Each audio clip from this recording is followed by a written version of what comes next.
কারণে বলো নূর নবী বানাইলেন আল্লাহ প্রেমের কারণে প্রেমের ডরি বান্দরে মন মদিনার শোনে। একটু জিকির করুন লা ইলাহা ইল্লাল্লাহ লা ইলাহা লা ইলাহা ইল্লাল্লাহ মুহাম্মাদুর রাসূলুল্লাহ সাল্লাল্লাহু আলাইহি ওয়াসাল্লাম। যাই হোক, অনেক কথা লম্বা হয়ে যাবে, সংক্ষেপে বলি। আল্লাহ পাক এবার বলেন ফেরেশতারা কি চায়? ফেরেশতারা বলে, আল্লাহ তোমার বান্দারা তোমার কাছে ক্ষমা চায়। আল্লাহ পাক বলেন, ওগো আমার ফেরেশতারা, আমার জাকিরিন বান্দারা আমার কাছে ক্ষমা চাইবে আর আমি আল্লাহ ক্ষমা করব না, সেটা হতে পারে না। আমি তো আমার বন্ধুর সাথে ওয়াদা দিয়েছি, আমার বন্ধুর উম্মতগুলারে আমি মাফ করে দিব। এই যে আমি ওয়াদা দিয়েছি, আমার বন্ধুর উম্মতগুলারে আমি মাফ করে দিব। অতএব তোমরা যেহেতু সাক্ষ্য দিচ্ছ আমার বান্দারা মাফ চায়, আমার বান্দা তো আমার কাছে অন্যায় করেছে, অপরাধ করেছে, সাক্ষী থাকো আমার বান্দাকে আমি আল্লাহ মাফি করে দিলাম না। আমার বান্দার জন্য জাহান্নামের আগুন আমি আল্লাহ হারাম বানায় দিলাম। এবার আসেন 3 নম্বর দাবি। দাবি নাম্বার কত?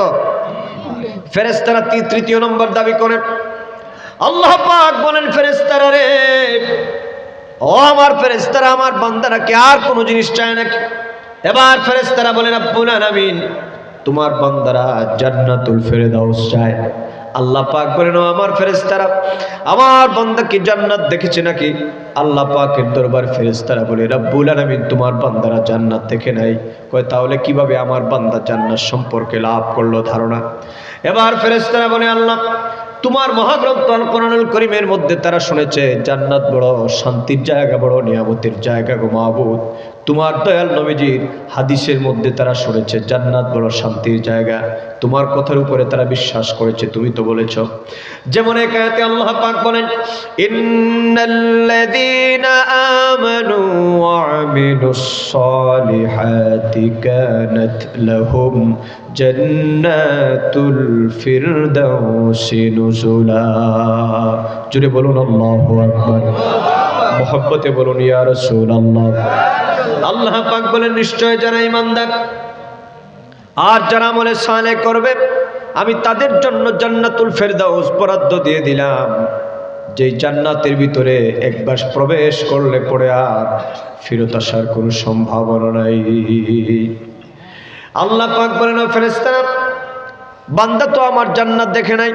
ফেরেশতারা বলে, আল্লাহ পাক জান্নাত দেখে নাই, কিন্তু জান্নাতের উপর তোমার কথা থেকে ঈমান এনেছে। এবার আল্লাহ পাক কি জবাবটা দেয় আমার বন্ধু শুনে রাখেন। ওই যে বলেছিলাম অদৃশ্যের উপরে ঈমান, জান্নাত আমরা দেখি কিন্তু বিশ্বাস আছে না নাই? কথা বলেন, আছে না নাই? এই যে বিশ্বাসের কারণে আল্লাহ পাক বলেন, ফেরেশতারা রে, আমার বান্দা জান্নাত দেখে নাই কিন্তু ঈমান এনেছে, আমাকে দেখে নাই কিন্তু আমার বান্দা ঈমান এনেছে। ও আমার ফেরেশতারা, আমার বান্দা আমারে দেখে নাই, আমার বান্দা জান্নাতও দেখে নাই, কিন্তু ফেরেশতারা রে, আমার বান্দা আমারে না দেখে, আমার জান্নাত না দেখে যেই বান্দা ঈমান এনেছে, বিশ্বাস করেছে, আমি আল্লাহ আমার বান্দাদের বিশ্বাসকে বৃথা যাইতে দিব না। আমার বান্দার বিশ্বাসকে আমি আল্লাহ বিফলে যাইতে দিব না। তোমরা সাক্ষী থাকো, আমার জাকিরিন শাকিরিন বান্দাদের জন্য আমি আল্লাহ পাক আমার জান্নাতুল ফিরদাউস বরাদ্দ দিয়ে দিলাম। আল্লাহু আকবার বলেন, আল্লাহু আকবার বলেন ইয়া রাসূলুল্লাহ। তাহলে এই মাহফিলগুলোতে বসলে আমাদের ফায়দা আছে না নাই? কথা বলেন, আছে না নাই? অতএব কষ্ট হলো আমাদের বসার প্রয়োজন। এজন্যই আল্লাহ পাক বলেন, আল্লাযীনা ইউমিনুনা বিল গায়ব। মনে আছে কথা? অদৃশ্যের উপর ঈমান আনবে যারা দুনিয়া এবং পরকালীন সফলতার জন্য, এই অদৃশ্যের উপর ঈমান। আর অদৃশ্য হচ্ছে ফেরেশতা, অদৃশ্য হচ্ছে জান্নাত, অদৃশ্য হচ্ছে জাহান্নাম, অদৃশ্য হচ্ছে পরকাল। আপনারা বলেন এইগুলো অদৃশ্য হলে পড়ো আমাদের ঈমান আছে না নাই? অবশ্যই আমাদের ঈমান আছে। আর এই ঈমান যদি আমাদের থাকে, আশা করা যায় আল্লাহ আমাদেরকে কি করবেন? নাজাত দিবেন, এবং আল্লাহ পাক কি করবেন? পরকালে জান্নাতুল ফেরদাউস আমাদেরকে দান করবেন। এই মর্মে আল্লাহ পাক বলেন, উলাইকা আলা হুদাম মির রাব্বিহিম وأولئك هم المفلحون আমার সাথে সকলে পড়েন أولئك على هدى من ربهم وأولئك هم المفلحون এইরকম বিশ্বাসগত মজবুত যাদের আছে, বিশ্বাসগত দৃঢ়তা যাদের আছে, তারা আমারই দেখানো পথের উপর আছে। আর উলাইকা হুমুল মুফলিহুন, ওরাই দুনিয়া এবং আখিরাতে সফল কাম হবে। বল করে বলেন না সুবহানাল্লাহ। তাহলে ঈমানদারদের বিশ্বাস সফলতা দেওয়ার মালিক কে? আর একটু মহব্বতে বলেন সফলতা দেওয়ার মালিক কে? এবার আসেন আল্লাযীনা ইউমিনুনা বিল গায়ব। এবার আমরা যারা ঈমান এনেছি, আল্লাহর উপর বিশ্বাস করেছি, এবার আমাদের একটা দায়িত্ব আছে। দায়িত্ব কি? আল্লাহ পাক বলেন ওয়া ইউকিমুনাস সালাতা, তারা শুধু আমার উপর ঈমান আনবে না, ওরা সালাত কায়েম করবে, মানে নামাজ আদায় করবে। দ্বিতীয় নম্বর ওয়া মিম্মা রাযাকনাহুম ইউনফিকুন, পৃথিবীর মধ্যে আমি আল্লাহ যাকে যেই পরিমাণ সম্পদ দিয়েছি, কথা বুঝে থাকলে জবাব দেন, এই পৃথিবীর মধ্যে সম্পদ দেওয়ার মালিককে? ঈমান থেকে বলেন, মনটাকে মজবুত করে বলেন, সম্পদ দেওয়ার মালিককে?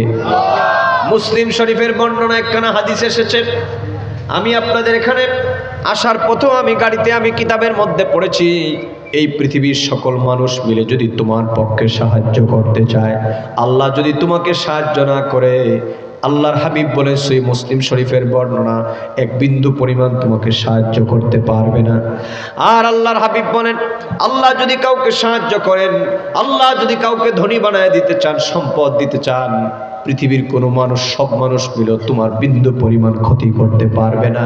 এই জন্য রে যুবক বন্ধুরা, মুরব্বী বাবাজিরা, একটু আমার বাবারা, সম্পদ পৃথিবীর কোনো মানুষ আপনাকে দিতে পারবে না। ও যুবক, কার পিছনে ঘোরো? কোন নেতার পিছনে ঘোরো? যিনি দেওয়ার মালিক তারে রাজি এবং খুশি করো, তিনি এমন পরিমাণ দিবেন, খায়া তুমি শেষ করতে পারবে না।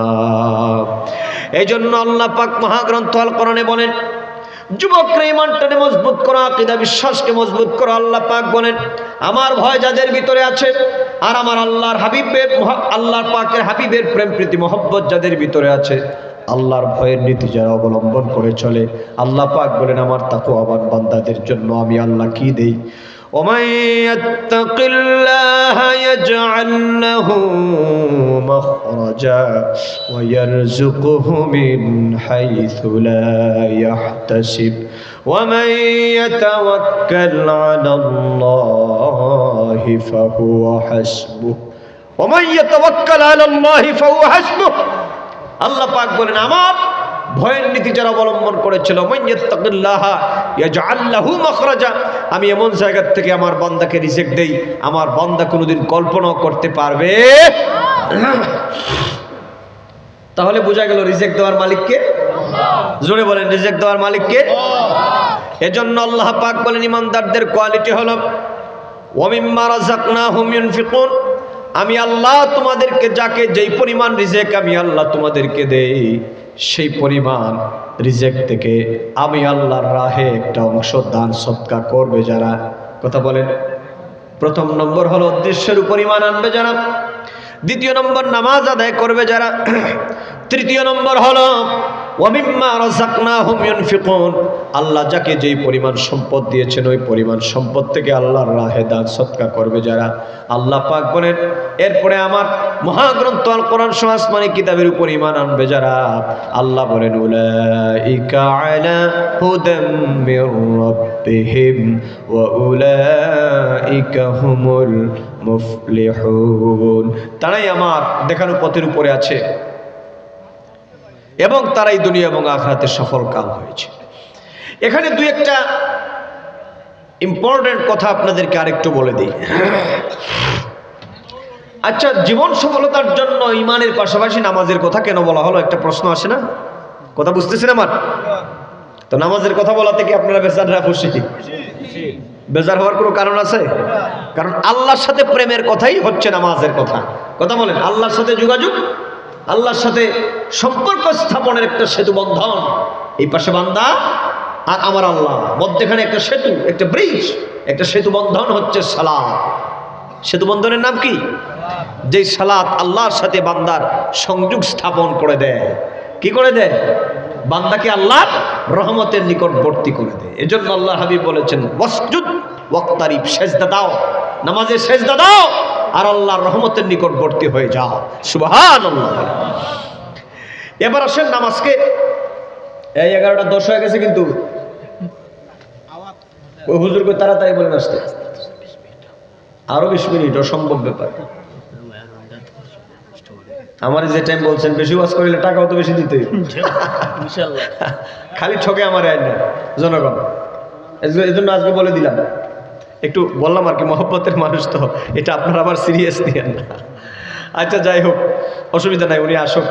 আমি আরেকটু কথা আপনাদেরকে একটু বলি, একটু জিকির পড়েন, লা ইলাহা ইল্লাল্লাহ, লা ইলাহা ইল্লাল্লাহ, লা ইলাহা ইল্লাল্লাহ মুহাম্মাদুর রাসূলুল্লাহ। পড়েন সাল্লাল্লাহু আলাইহি ওয়াসাল্লাম। প্রশ্ন হচ্ছে যে ইমানের সাথে নামাজের কথাটা কেন বলা হলো? প্রশ্ন আসে না ভাই? কথা শুনে। এক হাদিসের মধ্যে আল্লাহর হাবিব বলেছেন, উম্মত, নামাজের মাধ্যমে বান্দার গুনাহ সমূহ ক্ষমা হয়ে যায়। ও যুবক শুনে যাও, এই যে নামাজটা আপনারা আদায় করেন, এই নামাজটা পড়লে পরে আল্লাহ জীবনের গুনাহ মাফ করে দেন। সহিহ মুসলিম শরীফের বর্ণনার মধ্যে এসেছে। আপনারা এই হাদিস শুনেছেন, আমি আবার আপনাদেরকে বরকতের জন্য একটু বলে দেই।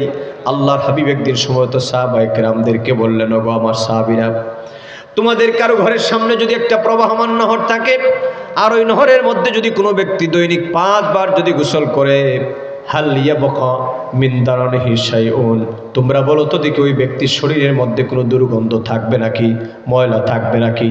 সাহাবায়ে কেরামগণ বললেন, ক্বালু লা ইয়াবকা মিন দারনিহি শাইউন, নবীজি গো আমার, কোনো ব্যক্তি যদি প্রবাহমান ঝর্ণার মধ্যে যদি দৈনিক 5 বার গোসল করে, তার শরীরের মধ্যে কোনো ময়লা থাকবে না, দুর্গন্ধ থাকবে না, থাকার কথাও নয়। কথা কোন ঠিক কিনা? আপনি যদি একটা পুকুরের মধ্যে দৈনিক 5 বার গোসল করেন, আপনার শরীরে কি কোনো ময়লা থাকবে নাকি? কথা বলেন, থাকবে নাকি? থাকবে না। নবীজি বলেন, ওগো সাহাবীরা, এটা হলো আমার উম্মতের দৈনিক 5 ওয়াক্ত নামাজের দৃষ্টান্ত। বড় করে বলেন না সুবহানাল্লাহ। আল্লাহর হাবিব কিভাবে বললেন দেখেন। নবীজি বলেন, ওগো আমার সাহাবায়ে কেরাম, এটা হলো আমার উম্মতের দৈনিক 5 ওয়াক্ত নামাজের দৃষ্টান্ত। ওই ব্যক্তিটা দৈনিক 5 বার যদি প্রবাহমান নহরের মধ্যে যদি গোসল করে, যেইভাবে তার শরীরে কোনো ময়লা থাকবে না, দুর্গন্ধ থাকবে না, থাকার কথা নয়, আমি রাসূলুল্লাহ ঘোষণা করে দিলাম, আমার উম্মত যদি দৈনিক 5 বার 5 ওয়াক্ত বা জামাত যদি নামাজ আদায় করে, ও আমার উম্মতের আমলনামার মধ্যে কোনো গুনাহ খাতা বাকি থাকবে না। আমার বাবাজিরা, রাবাতের মধ্যে এসেছে, আপনি যখন ওযু করে ঘর থেকে বের হবেন, বন্ধু মনে রাখবা, ও বন্ধু, ও যুবক, আমার মুরব্বী বাবাজিরা, মাঝে মধ্যে একটু চেষ্টা করবেন, আযান যখন হয়ে যায়, মুয়াজ্জিন যখন বলে হাইয়া আলাস সালাহ, হাইয়া আলাস সালাহ, হাইয়া আলাল ফালাহ, হাইয়া আলাল ফালাহ, মুয়াজ্জিন আপনাকে কি বলে? কয় আসেন আপনি নামাজের দিকে। যদি আপনি বলেন, মুয়াজ্জিন চিল্লাও কেন, নামাজ পড়লে পরে কি হবে? মুয়াজ্জিন বলে হাইয়া আলাল ফালাহ, নামাজ পড়লে আল্লাহ দুনিয়া এবং আখিরাতে সফলতা দান করে দিবেন। কোন সুবহানাল্লাহ। সফলতাটা কিভাবে হবে? বাবাজি, আমার একটা আমল মনে রাখবেন, মসজিদের মধ্যে লক্ষ্মীপাশা জামে মসজিদে আজান হয়েছে, আজানের পরে 15 মিনিট সময় দেওয়া হয় জামাতের জন্য। ফজরের টাইমে একটু বেশি দেওয়া হয়, 20 মিনিট 25 মিনিট দেওয়া হয় বা আধা ঘন্টা দেওয়া হয়। এবার আসেন, আপনি যখন আজান শুনলেন, চেষ্টা করবেন ঘরের মধ্যে আপনি ওযু করে মসজিদের পানে রওনা হবেন। riwayতের মধ্যে এসেছে, আল্লাহর কোন বান্দা যখন ঘর থেকে ওযু করে যখন বা ওযু মসজিদের পানে ছুটে আসে, ঘর থেকে বের হওয়ার পরে যত কদম দিবে আল্লাহ প্রত্যেক কদমে কদমে তার আমলনামা থেকে গুনাহ খাতা মাফ করে দিবে। আরেকটু বড় করে বলেন সুবহানাল্লাহ।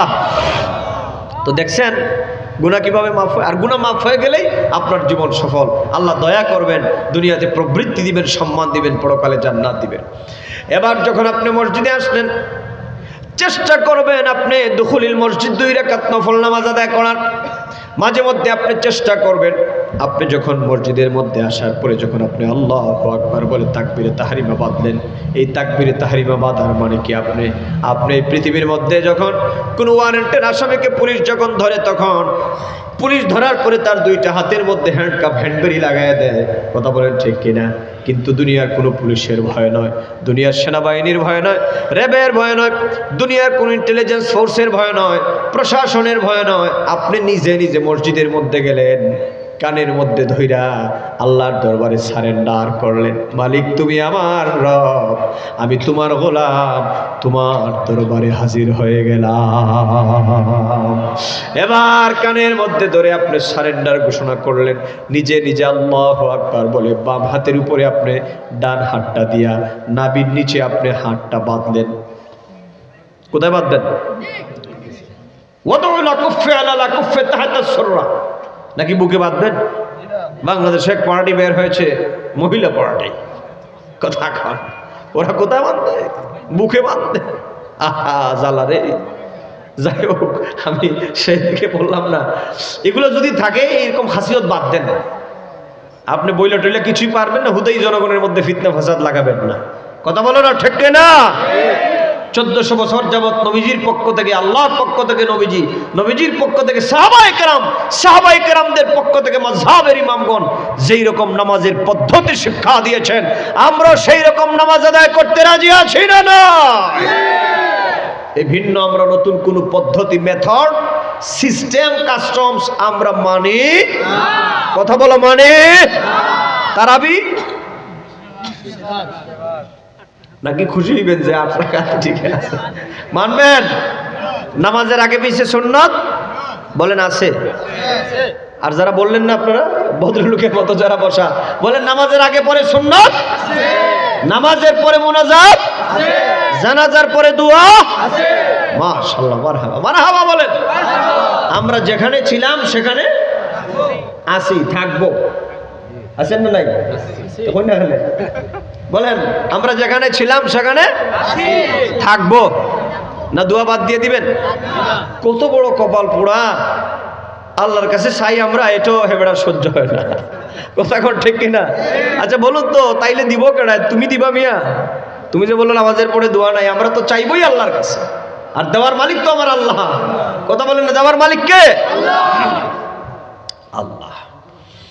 যাই হোক, নবীজি বলেছেন ওয়াদউলা কুফে আলা কুফে তাহাতা সুররা, বাম হাতের উপর ডান হাত রেখে তাহাতা সুররা, নাভির নিচে বাঁধবেন, এটা উপরে না।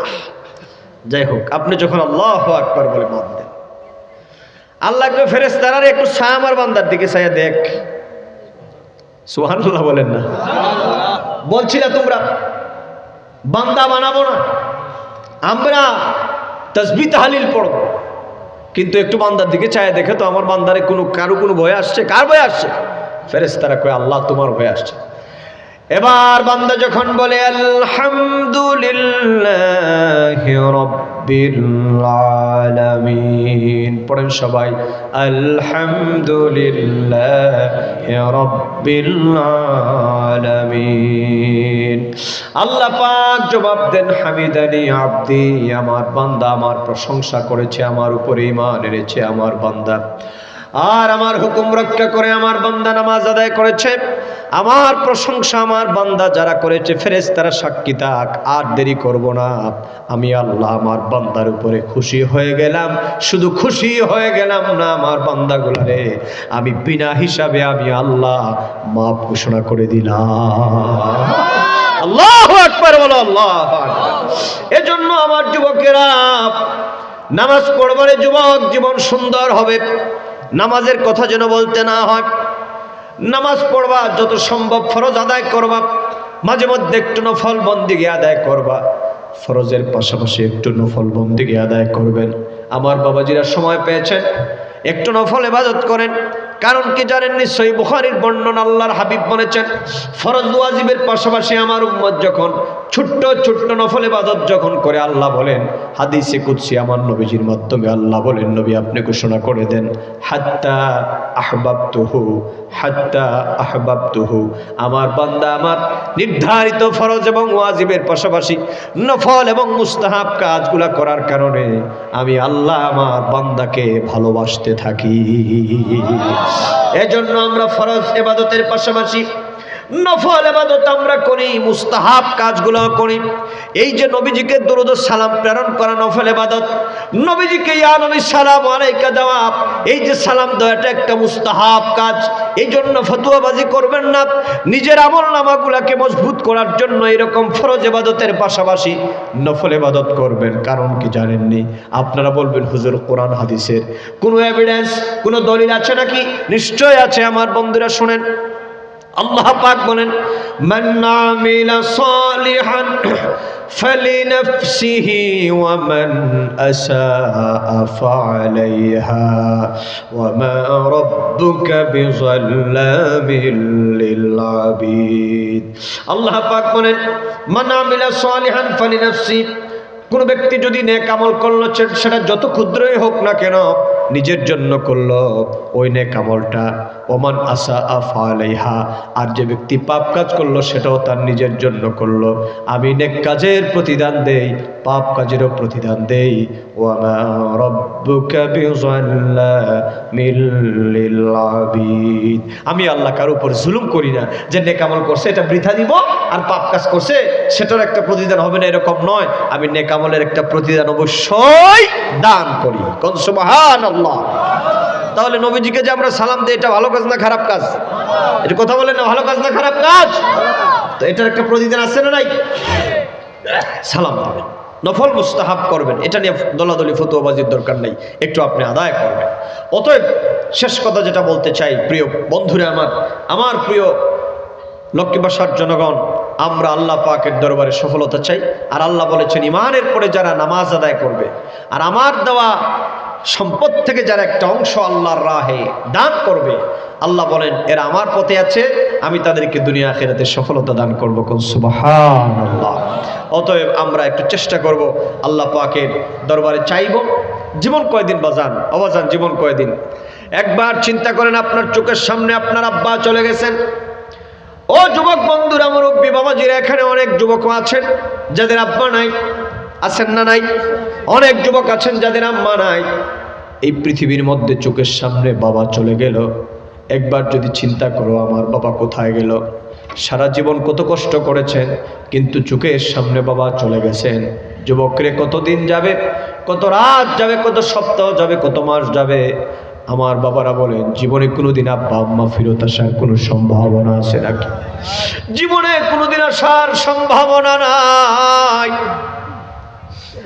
কোনদিন আসবে ওনারে বন্ধু।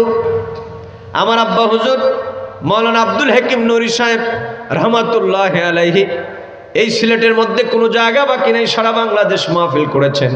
ছোটবেলায় বাবার সাথে থেকে থেকে লেখাপড়া করেছি, বাবার খেদমত করেছি। আমার আব্বা হুজুর আমাকে সাথে রাখতেন, কিতাবাদি পড়াইতেন। নহসরফ বাবা আমাকে এই যে আপনাদের পাহাড় লাইন দিয়ে ছোটবেলায় বাবার সাথে ভাঙ্গাচুরা গাড়ি দিয়ে গিয়েছি। এখন তো আমরা ঘর থেকে বের হইলে নিজের প্রাইভেট গাড়ি দিয়ে আসি, কিন্তু বাবার সাথে মাহফিল করে আমার মনে আছে, বাদেশ্বর মাহফিল করে আমার আব্বাজান গাজীর পাড়ায় ছিলেন। আমার আব্বাজানের সাথে হাইটা হাইটা আসছি, আর বাবা রাস্তায় আমাদেরকে কিতাবের অংশগুলা পড়াইতেন। ছোট বাচ্চা, বাবা কত কষ্ট করেছেন, লেখাপড়ার জন্য গিয়েছি বহু দূরে, দেশ বিদেশে। বাবা বলেছেন, বাবা পড়তে থাকো, টাকার চিন্তা করিও না, আমরা যত কষ্টেই থাকি তোমাদেরকে আমরা কষ্ট দিব না, লেখাপড়া করতে থাকো। সেই বাবা আমার বুকের মধ্যেই চলে গেলেন। ও যুবকরে, আমার বুকেই বাবা চলে গেলেন। বাবাকে তো রাখতে পারলাম না, বাড়ি গাড়ি সবই দিয়ে গেলেন, কিন্তু বাবাটা নাই। আজকে যখন ঘরে যাই, যখন যে কোথাও যাই, চোখের সামনে যেই বাবা আমাদেরকে মানুষ করলেন, যেই বাবা আমাদেরকে রাত দিন কষ্ট করে পরিশ্রম করে মানুষ করলেন, এই বাবাটাই আজকে নাই। কবরের পাশে দাঁড়াই আর চিন্তা করি, কোনোদিন তো আব্বা ফিরত আসবেন না। এই যে মাহফিলগুলাতে আসি, ঘর থেকে বের হওয়ার পরে 1 ঘন্টা পর পর বাবা ফোন দিতেন, বাবা কোথায় গেছে? রাস্তাঘাট যদিও আমাদের জানা, আপনাদের দোয়ায় 2010 সন থেকে আল্লাহ আমাকে ময়দানে রেখেছেন। রাস্তাঘাট নিজের জানা, কিন্তু বাবা টেলিফোন করে বলতেন, বাবা এই রাস্তা দিয়ে যাইও, মানে বাবা মনে করতেন এ কোনো ছোট আমার ছেলে। এই বাবা খবর নিতেন, যাওয়ার আগ পর্যন্ত ঘুমাইতেন না। যাওয়ার পরে দেখতাম বাবা তাসবিহ পড়তেছেন, বাবা কিতাব পড়তেছেন, ওজিফা কালাম পড়তেছেন, কিন্তু আজকে ঘর থেকে বের হওয়ার পরে, ও ফুত তুমি কোথায়, এই কথা বলার মতো পৃথিবীতে আর কেউ নাই। কতদিন যাবে, রাত যাবে, কোনোদিন আসবেও না। যুবকরে আমার মতো তোমাদেরও যাদের বাবা চলে গেছে, একবার কবরের পাশে যাব, আর চিন্তা করবা বাবা চলে গেছে, আমরাও একদিন দুনিয়ার থেকে চলে যাওয়া লাগবে। আমরাও তো বাবা হয়েছে, আমরাও তো একদিন চলে যাব আমাদের সন্তানগুলাকে রেখে, কিন্তু কোনোদিন আর আসার কোনো সম্ভাবনা নাই। এই জন্য নিজের জীবনটাকে এমনভাবে সাজাও। যুবক সাবধান, নামাজ বাদ দিবা না, রোজা বাদ দিবা না, আল্লাহ রসুলের নাফরমানি করবা না, যতটুকু সম্ভব আল্লাহকে খুশি করার চেষ্টা করবা, যতটুকু সম্ভব আমার নবীজির উপর দুরূদ শরীফ পড়বা, যতটুকু সম্ভব পিতামাতা থাকলে খেদমত করবা, মা বাবা না থাকলে কবরের জিয়ারত বেশি বেশি করে করবা। কারণ কবরের জিয়ারত যদি তুমি করো, আল্লাহ পাক তাদেরকে এমন ক্ষমতা দেন, তুমি তাদের জন্য দোয়া করবা, তারাও কবর থেকে তোমার দুনিয়ার শান্তির জন্য আল্লাহর দরবারে দোয়া করে। আমার ভাইয়ের এই জন্য শেষ কথা বলে দেই, জীবনের সফলতা আসবে আল্লাহর হুকুম মানলে পড়ে। যত আল্লাহর হুকুম আছে মানার চেষ্টা করবেন। একদিনে তো আর সবগুলা পারবেন না। হক্কানি রব্বানি আলেমদের জবান থেকে কথাগুলা শোনার পর ওইগুলা ধীরে ধীরে মানার চেষ্টা করবেন। একটু একটু করে যদি আমরা মানি, জীবনে অনেক মানা হয়ে যাবে। একটু একটু করে যদি আমরা জানি, জীবনে অনেক জানা হয়ে যাবে। আর বলতে পারবেন না কোন দিনের চোখের পানি আমার মালিকের দরবারে কবুল হয়ে যায়। আমার মালিক যদি একবার খুশি হয়ে বলে, বান্দারে তোরে মাফ করে দিলাম, দুনিয়াতেও সফল আমরা, পরকালেও সফল হয়ে যাব ইনশাআল্লাহ। আল্লাহ যেন কবুল করেন, আমাদেরকে যেন মাফ করেন, খালিস নিয়তে যেন এই মাহফিলগুলোকে কবুল করেন। সবাই পড়েন আমিন।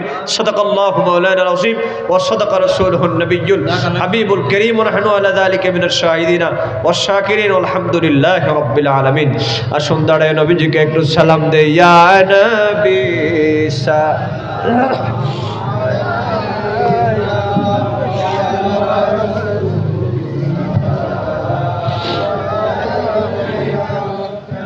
या हबीब सलाम अलैका सलावतुल्लाह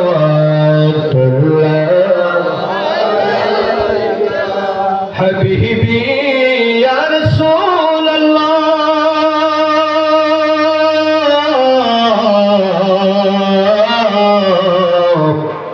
आका या हबीब अल्लाह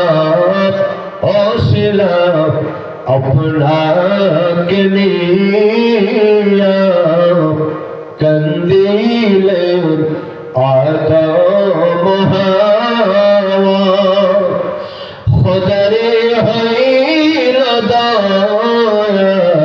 करिले कबूल दुआ या नबी सलाम या रसूल सलाम अलैका या हबीब सलाम अलैका सलावतुल्लाह बहर या में सफीना आ गया मुश्किल है जीना पार होने का करीना एक नजर शाह मदीना या नबी सलाम अलैका या रसूल सलाम अलैका या हबीब सलाम अलैका सलावतुल्लाह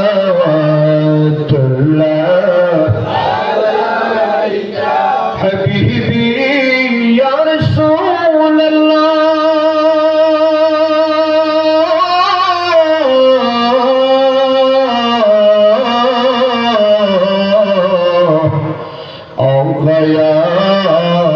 হাবিব আল্লাহ মররে মদিনায় নিবে না নীল গো কেন রে না মনে যে মানে নামানা নবী নিয়ে যান সোনার মদিনা ইয়া নবী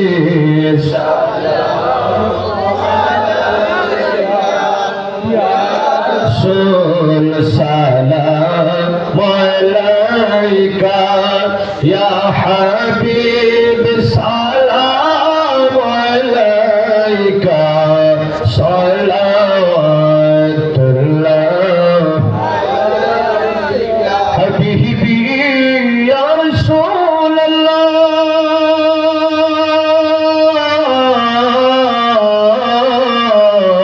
الله أوك يا حبيب الله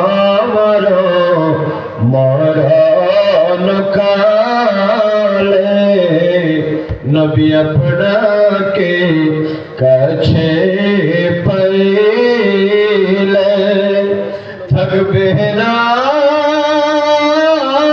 মরণ যন্ত্রণা জন্নতে হইবে ঠিকানা ইয়া নবী সালাম আলাইকা ইয়া রাসূল সালাম আলাইকা ইয়া হাবিব সালাম আলাইকা সালাওয়াতুল্লাহ নবী তোমাতে যে বাহবে দূর ইমান আমল হবে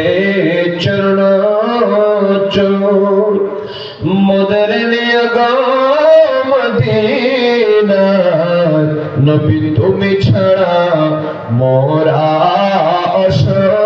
অসহায় ইয়া নবী সালাম আলাইকা ইয়া রাসূল সালাম আলাইকা ইয়া হাবিব সালাম আলাইকা সালাওয়াতুল্লাহ আলাইকা ইয়া রাব্বি সাল্লি ওয়া সাল্লিম দাইমান আবাদান আলা হাবিবিকা নবিয়িনা خير الخلق كلهم بلغ العلا بكماله كشف الدجى بجماله السنة جميع خصاله صلوا عليه وآله بلغ العلا بكماله كشف الدجى بجماله السنة جميع خصاله صلوا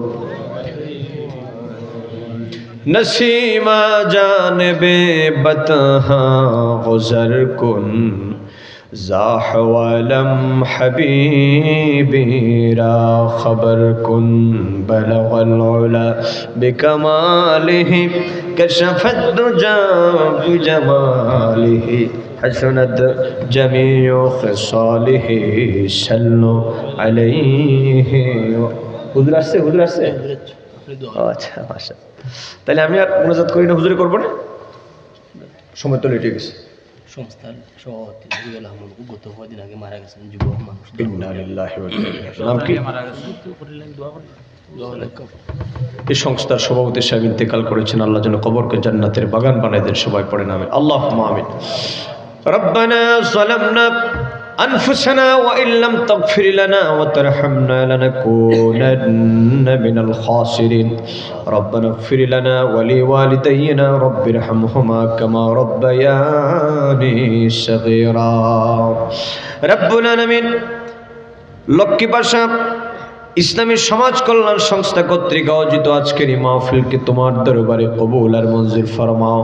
আল্লাহ বলবি আদবি মাফ করে দিয়া হাদিয়াটুকু দয়াল নবীজির কদমে পাক সোনার মদিনাতুল মুনাওয়ারায় কবুল আর মঞ্জুর ফরমাও। तमाम পৃথিবীর মাটির নিচে যত মুমিনিন মুমিনাত মুসলিমিন মুসলিমাত ওলি আব্দুল গৌস কুতুব নজিব নকিব পীর দরবেশ অন্ধকার কবরে শায়িত আল্লাহ প্রত্যেকের আরওয়াহ পরে হাদিয়া পৌঁছায়া দাও। খাস করে মুর্শিদে বরহক আল্লামা ফুলতলি সাহেব কিবলা রহমাতুল্লাহি আলাইহির রূহে হাদিয়া পৌঁছায়া দাও। আরো যত আউলিয়া কিরাম গণ আছেন গো মাবুদ, আমাদের নাম ধরে ধরে সকলের রূহে तमाम হাদিয়া পৌঁছায়া দাও। এই লক্ষ্মী বাসা এলাকার যত মুর্দেগান কবরে শায়িত আছেন আল্লাহ সকলের কবরকে জান্নাতের বাগান বাড়িয়ে দাও। জানি না গো মাবুদ, কার জানি মা নাই, কার জানি বাবা নাই, কে জানি মা হারা বাবা হারা এতিমের বেশে হাত তুলেছেন।